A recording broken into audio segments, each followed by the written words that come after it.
Hey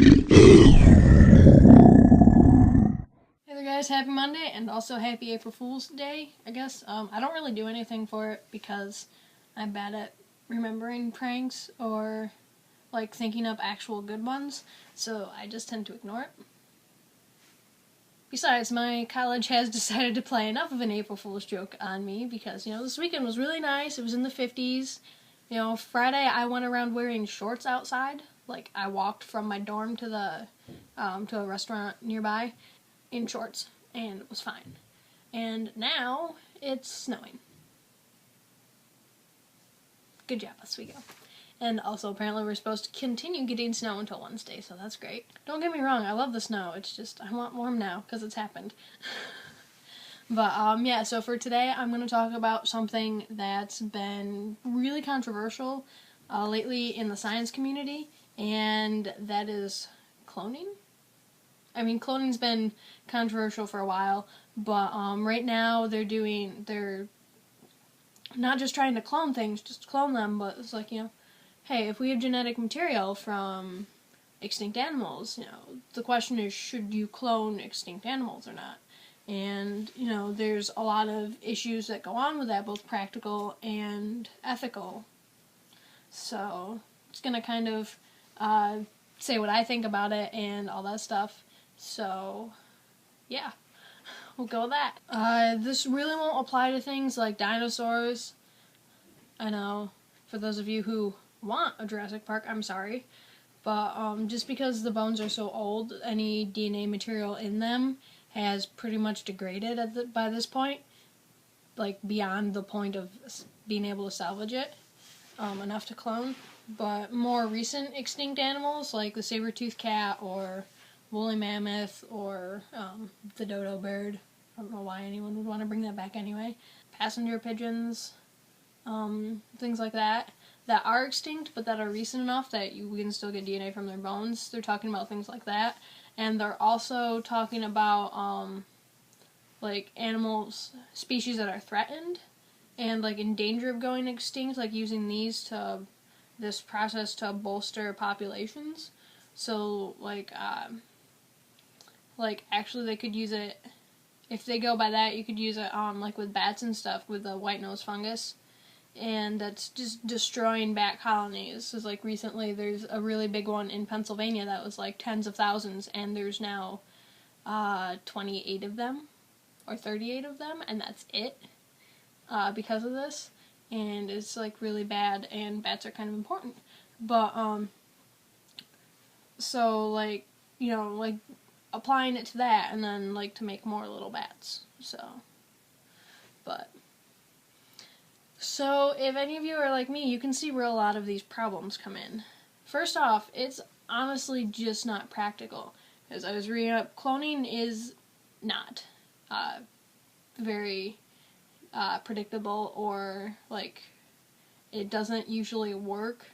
It's, I think what I saw, it's 5% effective when using domestic species that we're familiar with, but cloning extinct animals, it's been, like, not so much, like, even less than that. So, like, actual, like, making legit living things, not living little baby animals. Like, not even does this make an animal exactly like the one we're trying to make, does it live? That's the 5% part.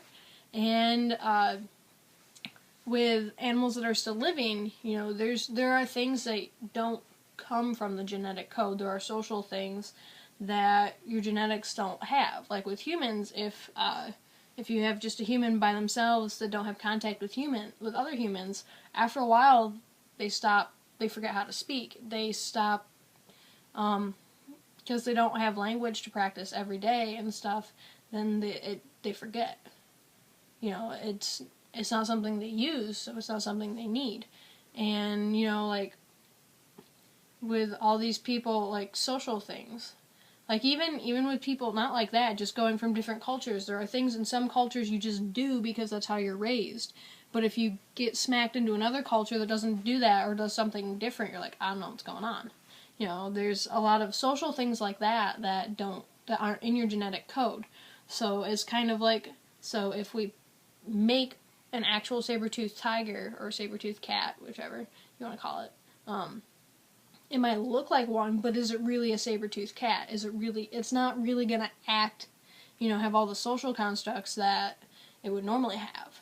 So, that's a huge issue, because, it's not going to be the same exact thing. Another practical issue is, it's extinct. There might be a reason it's extinct, granted, that reason is quite likely to be humans, but in that time, like, other things have come in to fill the niche that species once occupied. Like, I know with, it's like saber-toothed cats. Okay, if you bring them back and stick them in the wild, where are they going? Like, where are you gonna put them? Because there are big cats pretty much everywhere now that they're still wild, and they've got their own little thing. You're not just gonna stick them in and then say, okay, we don't really like these bobcat things, we'll put the saber-toothed tigers here. That's not how it works. There are other things that have come in and now take their place. And there are also, like some people say, humans cause these things to go extinct or to be really endangered, so humans should help put them back. Yeah, okay, fair enough. However, just making more of them isn't going to change the reasons why they were extinct.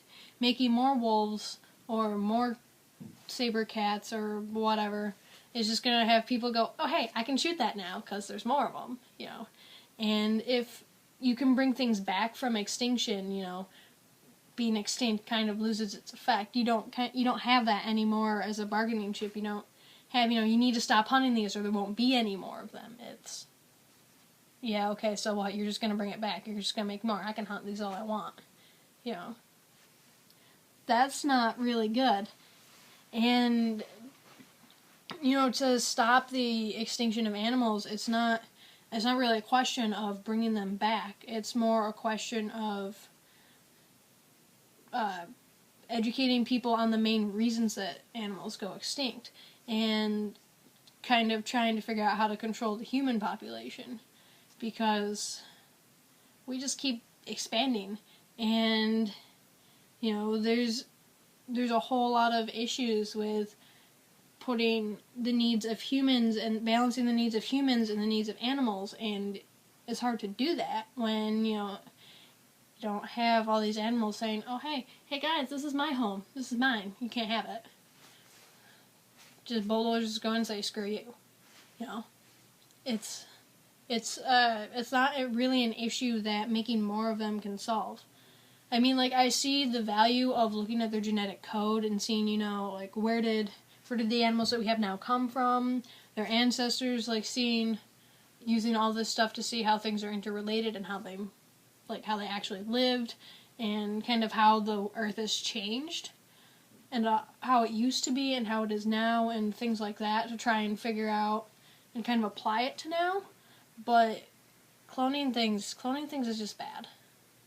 I'm like totally against cloning, and I'm not a huge fan of genetic modifications either, which, I mean, I know they're big, and it's like strawberries are genetically engineered, and I love strawberries, because in the wild they're like this big. You don't get ones that are this big in the wild by themselves. Like, humans had something to do with that. I just think the whole idea of cloning is walking down a path that humans really shouldn't go.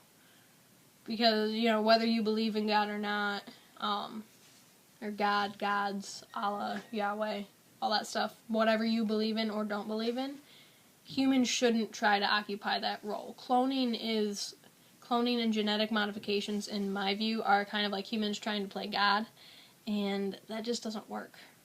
Because the idea of God is, this all-knowing being that, knows everything and all this stuff. And even, like, in a lot of the stories, gods have ulterior motives, and it doesn't end well for humans. So humans, which are ridiculously emotional, really shouldn't be doing that. That's just something to stay away from.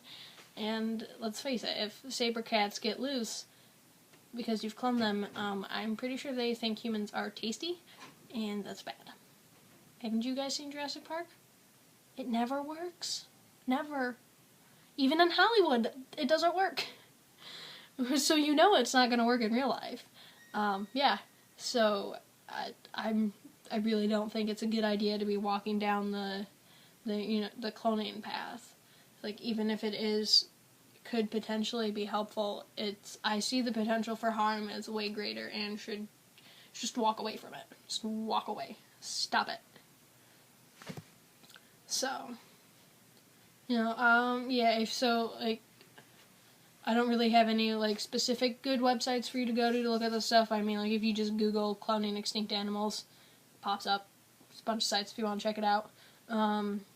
Feel free to let me know what you guys think about it, because it is a pretty iffy issue sometimes, and just to get other people's opinions is always nice. So, there's Facebook, Twitter, comments, email, all that fun stuff that you can get a hold of me at all the time. I do check things a lot. So, yeah, all that stuff's in the description, and I hope all you guys have a fantastic rest of the day and a fantastic week. And my name is Sweetie Dias. I make these videos every Monday, and I will see all you guys next week. Peace.